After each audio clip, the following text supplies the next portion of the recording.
ہارون رشید رحمۃ اللہ علیہ کا ایک بیٹا تھا جس کی عمر تقریباً 16 سال تھی، اور وہ بڑی کثرت کے ساتھ زائدوں اور بزرگوں کی مجلس میں رہا کرتا تھا اور اکثر قبرستان چلا جاتا اور وہاں جا کر کہتا کہ تم لوگ ہم سے پہلے اس دنیا میں تھے، دنیا کے مالک تھے، لیکن اس دنیا نے تمہیں نجات نہ دی حتیٰ کہ تم قبروں میں پہنچ گئے۔ اور کہتا تھا کہ کاش مجھے کسی طرح یہ پتہ چل جائے کہ تم پر کیا گزر رہی ہے، تم سے کیا سوال و جواب ہو رہے ہیں۔ اور اکثر اشعار پڑھا کرتا تھا، مجھے جنازے ہر دن ڈراتے ہیں اور مرنے والوں پر رونے والیوں کی آوازیں مجھے غمگین رکھتی ہیں۔ ایک دن وہ اپنے باپ بادشاہ کی مجلس میں آیا تو باپ کے پاس وزراء بیٹھے ہوئے تھے، امراء بیٹھے ہوئے تھے، سب جمع تھے۔ لڑکے کے بدن پر ایک معمولی کپڑا دیکھ کر اراکین سلطنت آپس میں یہ کہنے لگے کہ اس پاگل لڑکے کی حرکتوں نے امیر المؤمنین کو لوگوں کے سامنے، لوگوں کی نگاہ میں ذلیل کر رکھا ہے۔ اگر امیر المؤمنین اس کو تنبیہ کریں تو شاید یہ اپنی اس حالت سے باز آ جائے۔ امیر المؤمنین یہ بات سن کر پھر اپنے بیٹے سے کہنے لگے کہ بیٹا، تو نے مجھے لوگوں کی نگاہ میں ذلیل کر رکھا ہے کہ تو بالکل معمولی کپڑا پہنتا ہے، بادشاہ کا بیٹا ہے، بڑے بڑے امراء وزراء آتے ہیں، بڑے بڑے وفد آتے ہیں، وہ تجھے دیکھتے ہیں تو کہتے ہیں یہ بادشاہ کا بیٹا ہے، تو میں ان کی نگاہ میں ذلیل ہو جاتا ہوں، تو اچھے کپڑے پہنا کر، اچھا لباس پہنا کر۔ تو اس نے یہ بات سن کر باپ کو تو کوئی جواب نہیں دیا، لیکن ایک پرندہ وہاں بیٹھا تھا، اس کو کہا کہ اس ذات کا واسطہ جس نے تجھے پیدا کیا، تو میرے ہاتھ پہ آ کر بیٹھ جا۔ وہ پرندہ وہاں سے اڑ کر اس کے ہاتھ پر آ کر بیٹھ گیا، پھر کہا اب اپنی جگہ چلا جا۔ وہ ہاتھ پر سے اڑ کر اپنی جگہ چلا گیا۔ اس کے بعد اس نے عرض کیا کہ ابا جان، اصل میں آپ دنیا سے جو محبت کر رہے ہیں اس نے مجھے رسوا کر رکھا ہے، اور میں نے یہ ارادہ کر لیا ہے کہ آپ سے جدائی اختیار کر لوں۔ یہ کہہ کر وہاں سے چل دیا اور ایک قرآن شریف صرف اپنے ساتھ لیا۔ چلتے ہوئے ماں نے ایک قیمتی انگوٹھی بھی اس کو دے دی کہ ضرورت کے وقت اسے فروخت کر لینا، تیرے کام آئے گی۔ وہ یہاں سے چل کر بصرہ پہنچ گیا اور مزدوروں میں کام کرنے لگا۔ ہفتہ میں صرف ایک دن مزدوری کرتا اور 8 دن تک وہ مزدوری کے پیسے خرچ کرتا، اور 8ویں دن پھر مزدوری کر لیتا اور 1 درہم کا چھٹا حصہ مزدوری کر لیتا، اس سے کم یا زیادہ نہ لیتا، پھر تھوڑا تھوڑا روزانہ خرچ کرتا۔ ابو عامر بصری کہتے ہیں کہ میری ایک دیوار گر گئی تھی، اس کو بنوانے کے لیے میں کسی مستری کی تلاش میں نکلا، کسی نے بتایا ہوگا کہ یہ شخص بھی تعمیر کا کام کرتا ہے۔ میں نے دیکھا کہ نہایت خوبصورت لڑکا بیٹھا ہے، یہ ایک زنبیل پاس رکھی ہے اور قرآن شریف دیکھ کر پڑھ رہا ہے۔ میں نے اس سے پوچھا کہ لڑکے، مزدوری کرو گے؟ کہنے لگا کیوں نہیں کریں گے، مزدوری کے لیے تو پیدا ہی ہوئے ہیں، آپ بتائیے کیا خدمت مجھ سے لینی ہے؟ میں نے کہا گارے مٹی تعمیر کا کام لینا ہے۔ اس نے کہا 1 درہم اور 1 دانک مزدوری ہوگی، اور نماز کے اوقات میں میں کام نہیں کروں گا، مجھے نماز کے لیے جانا ہوگا۔ میں نے اس کی دونوں شرطیں منظور کر لی اور اس کو لا کر کام پر لگا دیا۔ مغرب کے وقت جب میں نے دیکھا تو اس نے 10 آدمیوں کی بقدر کام کیا۔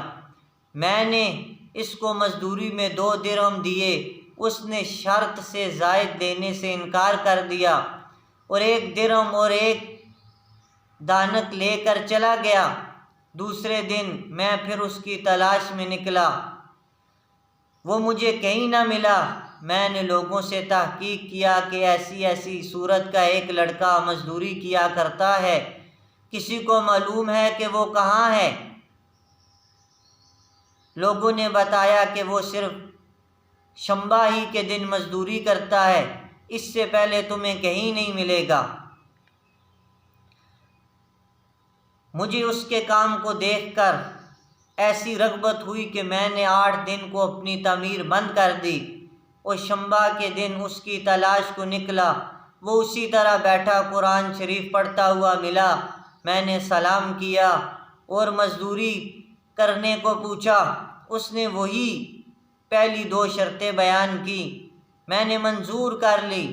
وہ میرے ساتھ آ کر کام میں لگ گیا۔ مجھے اس پر حیرت ہو رہی تھی کہ پچھلے شنبہ کو اس اکیلے نے 10 آدمیوں کا کام کس طرح کر لیا، اس لیے میں اس مرتبہ ایسی طرح چھپ کے کہ وہ مجھے نہ دیکھے اس کا کام کرنے کا طریقہ دیکھا تو یہ منظر دیکھا کہ وہ ہاتھ میں گارا لے کر دیوار پر ڈالتا ہے اور پتھر اپنے آپ ہی ایک دوسرے کے ساتھ جڑتے چلے جاتے ہیں۔ مجھے یقین ہو گیا یہ کوئی اللہ کا ولی ہے، اللہ کے اولیاء کے کاموں کی غیب سے مدد ہوتی ہے۔ جب شام ہوئی تو میں نے اس کو 3 درہم دینے کی کوشش کی، اس نے لینے سے انکار کر دیا۔ میں اتنے درہم کیا کروں گا، اور 1 درہم اور 1 دانک لے کر چلا گیا۔ میں نے 1 ہفتہ پھر انتظار کیا اور تیسرے شنبہ کو پھر میں اس کی تلاش میں نکلا، مگر وہ مجھے نہ ملا۔ میں نے لوگوں سے تحقیق کیا۔ ایک شخص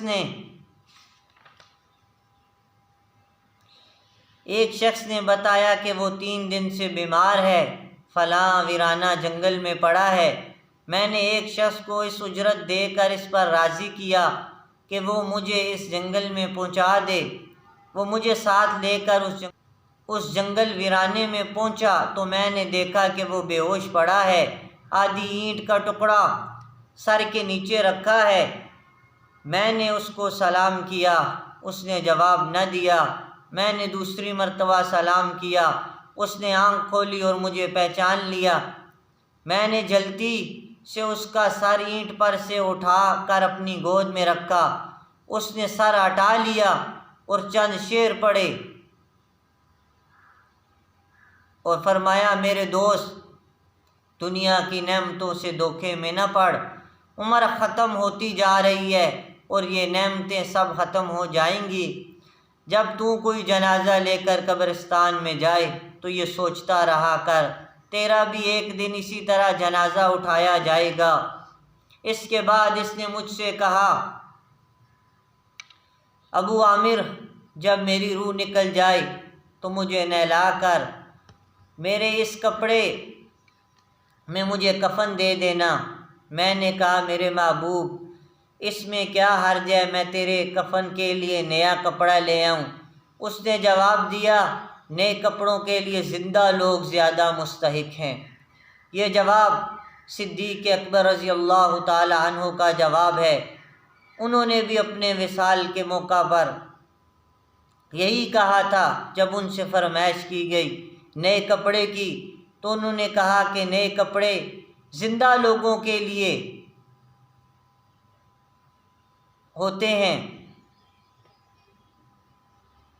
تو لڑکے نے کہا کفن تو پرانا ہو یا نیا بہرحال بوسیدہ ہو جائے گا، آدمی کے ساتھ تو صرف اس کا عمل ہی رہتا ہے۔ میری لنگی اور لوٹا قبر کھودنے والے کو مزدوری میں دے دینا، اور یہ انگوٹھی اور قرآن شریف ہارون رشید تک پہنچا دینا۔ اس کا خیال رکھنا کہ خود انہیں ہاتھ میں دینا، اور یہ کہہ کر دینا کہ ایک پردیسی لڑکے کی یہ میرے پاس امانت ہے، اور آپ سے یہ کہہ گیا ہے کہ ایسا نہ ہو کہ ایسی غفلت اور دھوکے کی حالت میں آپ کی موت آ جائے، اور آپ سے یہ کہہ گیا کہ ایسا نہ ہو کہ اس غفلت اور دھوکے کی حالت میں آپ کی موت آ جائے۔ یہ کہہ کر اس کی روح نکل گئی۔ اس وقت مجھے معلوم ہوا کہ یہ لڑکا شہزادہ تھا۔ اس کے انتقال کے بعد اس کی وصیت کے موافق میں نے اس کو دفن کر دیا اور دونوں چیزیں گورکن کو دے دی، اور قرآن پاک اور انگوٹھی لے کر بغداد پہنچا، اور قصر شاہی کے قریب پہنچا تو بادشاہ کی سواری نکل رہی تھی۔ میں ایک اونچی جگہ کھڑا ہو گیا۔ اول ایک بہت بڑا لشکر نکلا جس میں تقریباً 1000 گھوڑے سوار تھے۔ اس کے بعد اسی طرح یک کے بعد دیگرے 10 لشکر نکلے، ہر ایک میں تقریباً 1000 گھوڑ سوار تھے۔ 10ویں جتھے میں خود امیر المؤمنین بھی تھے۔ میں نے زور سے آواز دے کر کہا کہ اے امیر المؤمنین، آپ کو حضور صلی اللہ علیہ وسلم کی قرابت کا واسطہ، رشتہ داری کا واسطہ، ذرا رکیے۔ میری آواز پر انہوں نے مجھے دیکھا تو میں نے جلدی سے آگے بڑھ کر کہا کہ میرے پاس ایک پردیسی لڑکے کی یہ امانت ہے جس نے مجھے یہ وصیت کی تھی کہ یہ دونوں چیزیں آپ تک پہنچا دوں۔ بادشاہ نے ان کو دیکھ کر پہچان لیا، تھوڑی دیر سر جھکایا، ان کی آنکھوں سے آنسو جاری ہو گئے، اور ایک دربان سے کہا کہ اس آدمی کو اپنے ساتھ رکھو، جب میں واپسی پر بلاؤں تو میرے پاس لے آنا۔ جب وہ بار سے واپسی پر مکان پر پہنچے تو محل کے پردے گروا کر دربان سے فرمایا اس شخص کو بلا کر لاؤ، اگرچہ وہ میرا غم تازہ کرے گا۔ دربان میرے پاس آیا اور کہنے لگا امیر المؤمنین نے بلایا ہے، اور اس کا خیال رکھنا، امیر پر صدمے کا بہت اثر ہے۔ اگر تم 10 باتیں کرنا چاہتے ہو تو 5 ہی پر اکتفا کرنا۔ یہ کہہ کر مجھے امیر کے پاس لے گیا۔ اس وقت امیر بالکل تنہا بیٹھے تھے۔ مجھ سے فرمایا کہ میرے قریب آ جاؤ۔ میں قریب جا کر بیٹھ گیا۔ کہنے لگے تم میرے اس بیٹے کو جانتے ہو؟ میں نے کہا ہاں، میں ان کو جانتا ہوں۔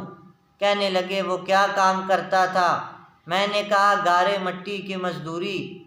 کہنے لگے تم نے بھی مزدوری پر کوئی کام اس سے کرایا ہے؟ میں نے کہا جی۔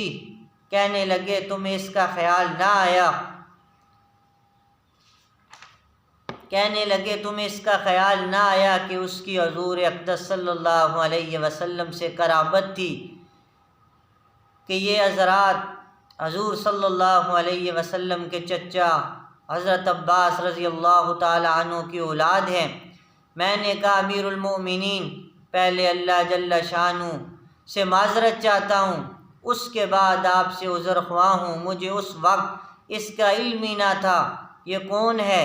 مجھے ان کے انتقال کے وقت ان کا حال معلوم ہوا۔ کہنے لگے تم نے اپنے ہاتھ سے اس کو غسل دیا؟ میں نے کہا جی ہاں۔ کہنے لگے اپنا ہاتھ لاؤ۔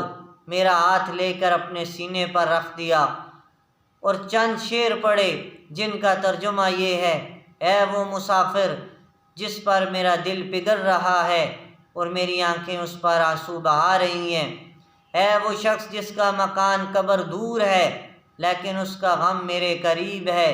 بے شک موت ہر اچھے سے اچھے عیش کو مقدر کر دیتی ہے۔ وہ مسافر ایک چاند کا ٹکڑا تھا، یعنی اس کا چہرہ جو خالص چاندی کی ٹہنی پر تھا، یعنی اس کے بدن پر، پس چاند کا ٹکڑا بھی قبر میں پہنچ گیا اور چاندی کی ٹہنی بھی قبر میں پہنچ گئی۔ اس کے بعد ہارون رشید نے بصرہ کی اس کی قبر پر جانے کا ارادہ کیا۔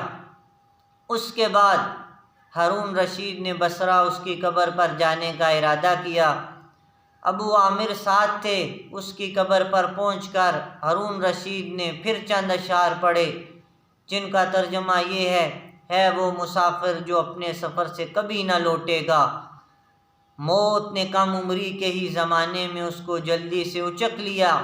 ہے میری آنکھوں کی ٹھنڈک، ہے میرے لیے انس اور دل کا چین، لمبی راتوں میں بھی اور مختصر راتوں میں بھی تو نے موت کا وہ پیالہ پیا ہے جس کو عن قریب تیرا بوڑھا باپ بڑھاپے کی حالت میں پیے گا، بلکہ دنیا کا ہر آدمی اس کو پیے گا، چاہے وہ جنگل کا رہنے والا ہو، شہر کا رہنے والا ہو۔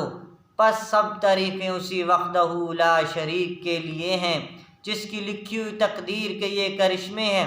ابو عامر کہتے ہیں، اس کے بعد جو رات آئی تو جب میں نے اپنے وظائف پورے کر کے لیٹا ہی تھا کہ میں نے خواب میں ایک نور کا قبہ دیکھا جس کے اوپر ابر کی طرح نور ہی نور پھیل رہا تھا۔ اس نور کے ابر میں سے اس لڑکے نے مجھے آواز دے کر کہا، ابو عامر تمہیں حق تعالی شانہ جزائے خیر عطا فرمائے، تم نے میری تجہیز و تکفین کی اور میری وصیت پوری کی۔ میں نے اس سے پوچھا کہ میرے پیارے تیرا کیا حال گزرا؟ کہنے لگا، میں ایسے مولا کی طرف پہنچا ہوں جو بہت کریم ہے اور مجھ سے بہت راضی ہے۔ مجھے اس مالک نے وہ چیزیں عطا کی جو نہ کبھی کسی آنکھ نے دیکھی، نہ کان نے سنی، نہ کسی آدمی کے دل پر ان کا خیال گزرا۔ یہ ایک مشہور حدیث پاک کا مضمون ہے۔ حضور صلی اللہ علیہ وسلم ارشاد فرماتے ہیں کہ اللہ جل جلالہ کا پاک ارشاد ہے کہ میں نے اپنے نیک بندوں کے لیے ایسی چیزیں تیار کر رکھی ہیں جو نہ کسی آنکھ نے دیکھی، نہ کسی کان نے سنی اور نہ کسی کے دل پر ان کا خیال گزرا۔ تو یہ تھے ہارون الرشید رحمۃ اللہ علیہ کے بیٹے حضرت عباس رضی اللہ تعالی عنہ کی اولاد میں سے تھے۔